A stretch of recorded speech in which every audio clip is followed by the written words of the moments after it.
Buenos días, me llamo Paul Cahill y el título de mi ponencia es A modo de huella, desaparición y desafío en la poesía de Antonio Méndez Rubio.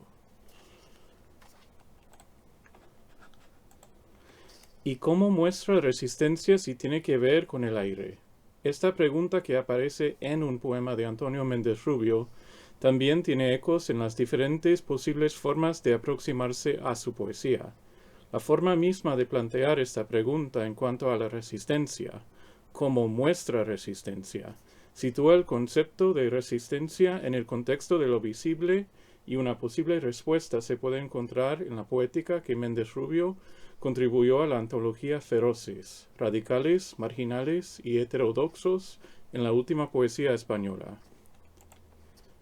En la época de la política de la desaparición como táctica represiva, declara Méndez Rubio, ningún desafío de transformación poética y política debería dejar de tener en cuenta lo no visible.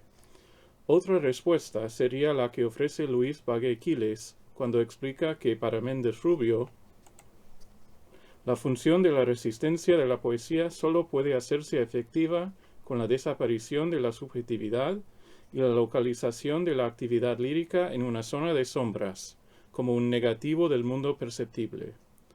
La respuesta a esta pregunta que yo propondré en mi intervención hoy es que la poesía de Méndez Rubio muestra resistencia mediante una visión expandida de la relación compleja entre lo visible y lo invisible, que también abarca la presencia y ausencia de elementos acústicos y una visión del texto poético como objeto y espacio visible y visual. Semejante pregunta sobre la resistencia en la poesía de Méndez Rubio se puede hacer a causa de la presencia de elementos y estrategias en su poesía, como paradojas, preguntas retóricas, construcciones con negaciones, alusiones en pasado de lo no sucedido o de lo no pronunciado, abruptos y reiterados encabalgamientos, personificaciones y metáforas singulares. Mientras que el uso de imágenes y símbolos como nieve, fisura, cal, lepra, trasluz hace que Méndez Rubio sea, según Julián Jiménez Efernán, un simbolista que se ha quedado sin símbolos. En su estudio sobre la poesía de Méndez Rubio y Jorge Richman, Jiménez Efernán emplea un enfoque en la visibilidad al explicar que estos dos poetas escriben siempre en la frontera, el resquicio de la aparición, la fisura de la desaparición. Sus escrituras ocupan dos ámbitos distintos, aunque en cierto modo complementarios. Mientras Richman trata de todo lo visible, Méndez Rubio se aboca a lo invisible. Un concepto clave para entender y explorar la relación entre lo visible y lo invisible en la poesía de Méndez Rubio aparece en su estudio de la poesía de César Simón. En contraste con lo que es meramente el negativo de una aparición, la sombra de lo que aún puede hacerse presente, Méndez Rubio usa el término desapariencia para describir lo que, con un temblor precario entre lo visible y lo invisible, solo es apariencia que, sin esencia, se resiste a recibir contornos que la fijen. Aunque estas palabras buscan dar cuenta de la propuesta de escritura de Simón, también sirven para describir el quehacer poético de su autor. Este temblor precario entre lo visible y lo invisible, y esta apariencia sin esencia, recuerdan la caracterización de Jiménez Efernán de Méndez Rubio como un simbolista que se ha quedado sin símbolos, y también la conexión entre palabra y pérdida que Edmond Girbal González establece en un estudio reciente sobre el poemario Va Verdad, publicado en 2013. Según este crítico, la palabra es el signo, el resto, la huella de una pérdida, y una palabra como árbol, o cielo, o poema, no es la planta del tallo leñoso, es su remanente, la huella de su pérdida, en la medida en que el lenguaje no es el mundo, sino su relato. En otras palabras, referir es también diferir. Si bien en un contexto visual leemos en un poema clave de El fin del mundo que, opaco en su reposo, denso, el fuera de campo contagia de un vacío que tiembla, cada detalle, cada punto visible de paisaje, En un estudio reciente de la poesía de José Miguel Ullán, Méndez Rubio sugiere que es difícil evitar la sensación de que la ausencia de voz se abre en, pero también desde y a, la voz de una ausencia, a la palabra, por decirlo así, que pertenece a un vacío o hiato o hueco. En un poema clave del poeta salmantino, Méndez Rubio ve una relación espontánea, contradictoria y al mismo tiempo fértil entre palabra y silencio, y en el mismo contexto cita un texto de Blanchot sobre Mallarmé que presenta el silencio como la condición del habla. Un ejemplo clave de la confluencia de ambas valoraciones positivas de la ausencia, tanto de elementos visibles como audibles, se encuentra en el 10º poema de Va Verdad, el cual nos explica que lo que no hayas oído nos antecede en qué tiempo o qué signo a modo de huella. Un tratamiento paradójico de la huella como símbolo aparece en Spectrum, un poema de Razón de Más. Este poema explora la relación compleja entre huellas y evidencia en el contexto de las convenciones de la poesía comprometida, y los 3 apartados del poema terminan con referencias al silencio. El primer apartado del poema introduce el dolor como tema explícito, describiéndolo como lo que más se descuida, y el segundo se enfoca en las huellas. Una tensión entre visibilidad e invisibilidad marca este enfoque, ya que el hablante nos explica que, aunque no puedo verlas, sé por necesidad que hay huellas repentinas, muy leves, elegidas de noche. La invisibilidad y la lógica se enfrentan en este caso, ya que el no poder ver las huellas no pone en duda su existencia. Lo que queda de este apartado ofrece una descripción más detallada de estas huellas, conectándolas con la desaparición y el cuerpo, otros conceptos clave para la exploración del compromiso en la poesía de Méndez Rubio. En los caminos quedan desde entonces, no llevan hasta un cuerpo, son el cuerpo posible de esa desaparición. Relumbran por un momento fuera, sigilosas, descalzas, arraigan hasta hundirse. ¡Qué silencio! Tras ellas no se pierde. Como podemos ver, el poema les atribuye 6 acciones a estas huellas. Quedan, no llevan, son, relumbran, arraigan y se hunden, aunque esta última acción se presenta mediante un infinitivo. La organización espacial del texto destaca ciertas palabras y relaciones entre palabras y elementos. Una manera de destacar palabras es situarlas al final de un verso, como es el caso con cuerpo, desaparición y relumbran, o aislarlas al presentarlas como la única palabra en una línea, como en el caso de posible. El carácter tentativo sugerido por esta palabra se atenúa hasta cierto punto gracias a la posición especialmente visible que ocupa la palabra cuerpo en la línea anterior, aunque también sería posible argumentar que la sensación de presencia de la que goza la palabra cuerpo se disminuye cuando el lector lee la palabra posible. Lo que queda claro en ambos casos, sin embargo, es el papel que juega la desaparición y concretamente una desaparición específica señalada por un adjetivo demostrativo. Esta relación paradójica entre huella y cuerpo inspira una serie de preguntas importantes sobre la relación causal entre cuerpos, huellas y la capacidad de ambos elementos para servir como evidencia en el contexto de una exploración de la violencia y el trauma. El estímulo o causa inicial, un cuerpo, crea una huella o efecto que, incluso frente a la ausencia de su origen, es capaz de convertirse en evidencia del fenómeno de la desaparición en sí. Incluso cuando estas huellas se hunden y desaparecen aún más, la pregunta con la que se cierra el apartado sugiere la continuación de esta presencia. Esta caracterización aparentemente positiva del silencio aparece también al final del tercer apartado de Spectrum, el cual nos explica que, para quien lo escuchara, de ese fondo brotaba más silencio, mientras que los versos que preceden a esta estrofa final emplean un enfoque en un pozo seco para presentar el concepto de evidencia de una manera tan compleja como la que se observa en el segundo apartado del poema. Tanto hollar la vereda segura para alcanzar de pronto, sin aire en noche, el pozo seco. Este pozo seco resulta ser el enfoque de la sección central de este apartado, la cual termina con una constatación de la existencia y presencia del pozo. Quienes no estaban ya lo conocían. Lo que hincaba la rosa sin memoria resuena, sin dominio. Mis ojos no olvidaban la fuente, ni tampoco la vieron. No hizo falta. Su salud extendida fue la prueba. Esta constatación de la existencia del pozo seco, mediante una alusión a la prueba, hace que no sea necesario ver la fuente. Estos versos crean y exploran una tensión entre diferentes ritmos y formas de segmentación, en palabras de Northrop Frye y Giorgio Agamben respectivamente.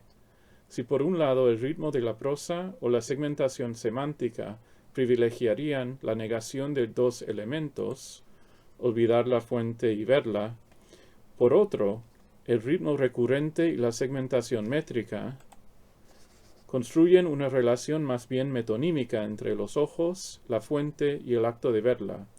En ambos casos, lo que el poema nos presenta es una visión paradójica de la relación entre estímulos visuales, el acto de ver y la memoria.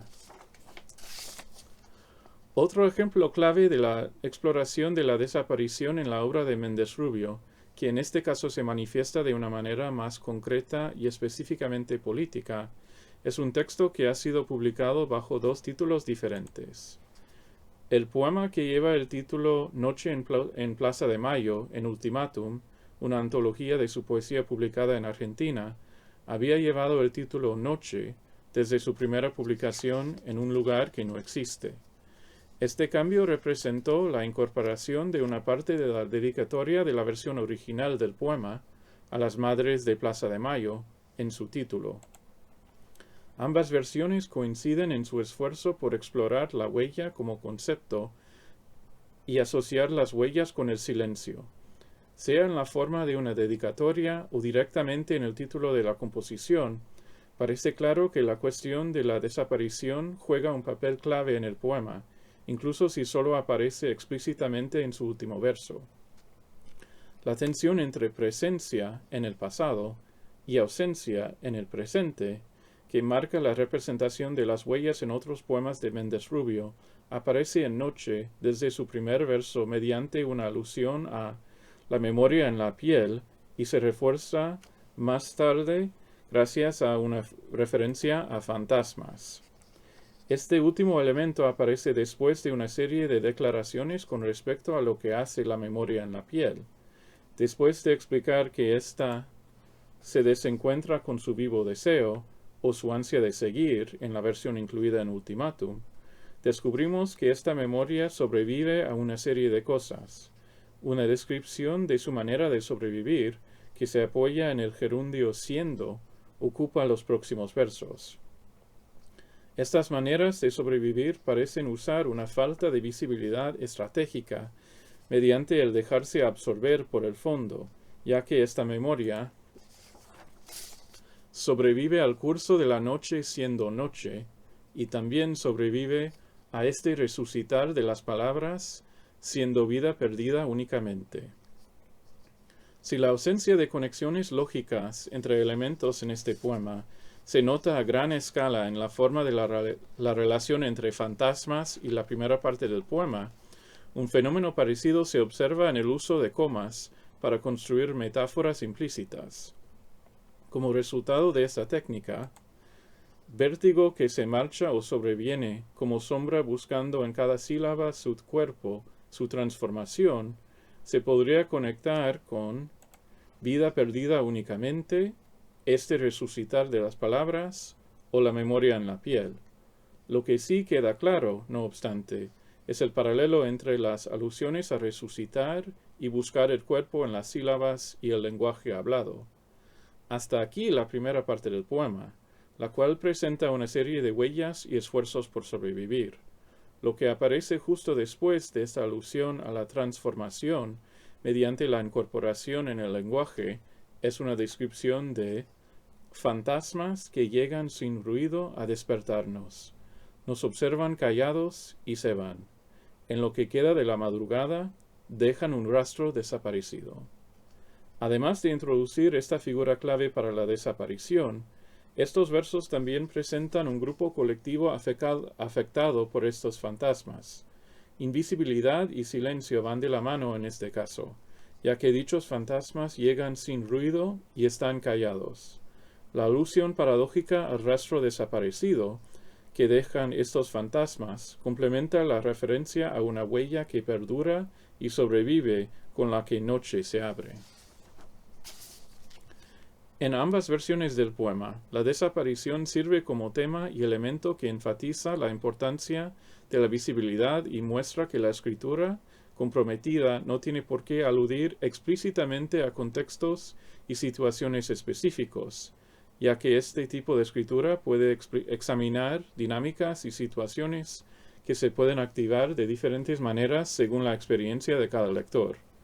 Ambas versiones del poema también contribuyen a una cadena de representaciones que acumulan significación gracias a la repetición. La repetición de la palabra desaparecido, en particular, tiene un efecto importante en el diario desaparecido, incluido en por más señas. El enfoque de este título en un objeto se amplía en un poema publicado 8 años más tarde, que se refiere a un diario de alguien que ha desaparecido. Merece la pena subrayar el uso de una fuente más pequeña para marcar ciertas palabras en los poemas de Ba-Verdad, y en particular identificar qué palabras son más pequeñas o más grandes en este caso. Gracias a la acumulación de significado como resultado de la repetición de la palabra desaparecido, muchos de los elementos que aparecen en los 10 apartados que componen el diario desaparecido giran en torno a la cuestión de la presencia y ausencia de elementos visuales y acústicos: luz, claridad, desaparición, silencio, hueco y olvido, y los mecanismos lingüísticos que sirven para representar estos elementos. Desde un punto de vista visual, el uso de versículos en este poema desplaza la tensión entre ritmos y tipos de segmentación al nivel del versículo y tiene el efecto de subrayar la importancia del comienzo de cada versículo y las palabras que lo introducen. En muchos casos, presencia y ausencia convergen en una especie de visión ambigua o paradójica de los elementos retratados. Dos ejemplos particularmente claros se encuentran en el primer apartado del poema, el cual se refiere a una noche que no llega, pero tampoco tarda ni desaparece, y a una huella sin trazo. Este último ejemplo representa un esfuerzo por describir y definir la primera palabra, y referencias explícitas a palabras aparecen en la mitad de los apartados del poema. En 3 instancias se conectan con el silencio, y esta asociación entre palabra y silencio complementa la representación de la invisibilidad gracias a una caracterización de la primera palabra como huella sin trazo en el primer apartado. Este tratamiento paradójico de la huella como símbolo aparece en el 5º apartado también, cuando el texto asocia las huellas con el futuro. ¿Qué golpe del futuro en estas huellas? El carácter paradójico de esta última declaración refleja el carácter igualmente paradójico y productivo de la representación de las huellas como símbolo en la poesía de Antonio Méndez Rubio. Esta confluencia de pasado, presente y futuro nos ofrece la posibilidad de reflexionar y especular sobre cómo la forma en la que nos aproximamos a esta poesía afecta cómo entendemos el compromiso en la poesía española contemporánea. Leer una poesía como esta a modo de huella, como he intentado hacer hoy, consiste en buscar, trazar y juntar motivos y palabras dentro de y entre libros para ver más allá de lo visible y oír los silencios que sirven como la condición del habla en el siglo XXI. Muchas gracias.